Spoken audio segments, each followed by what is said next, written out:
to showcase that portion of this event, of that division. But they didn't do that. They just said, these women are popular, match.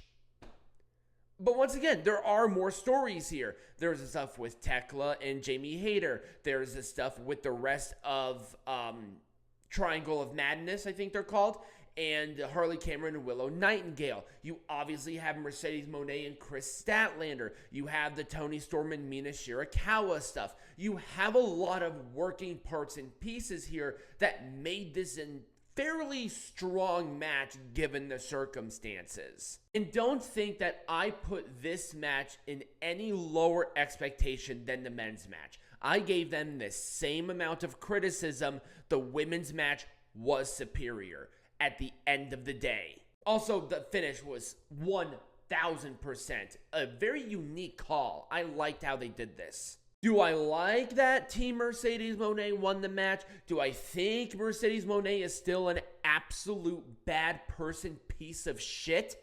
You're damn right I do.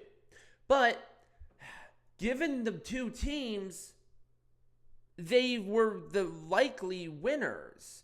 It was the only ones that made sense. Hangman Page and Powerhouse Hobbs in a non-title match in a Falls Count Anywhere.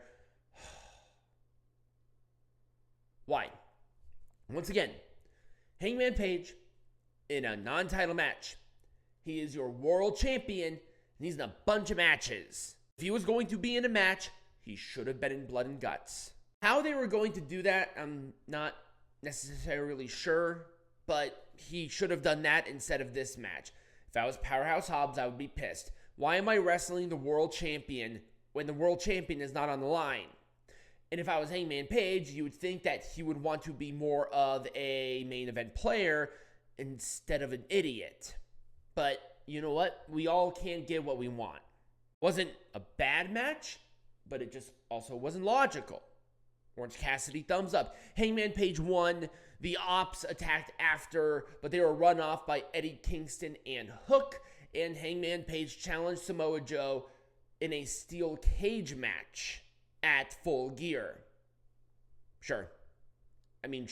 Samoa Joe got pissed off. He looked like a perpetual child, but it is what it is. I'm not going to talk about this too much because holy shit, what a waste of time.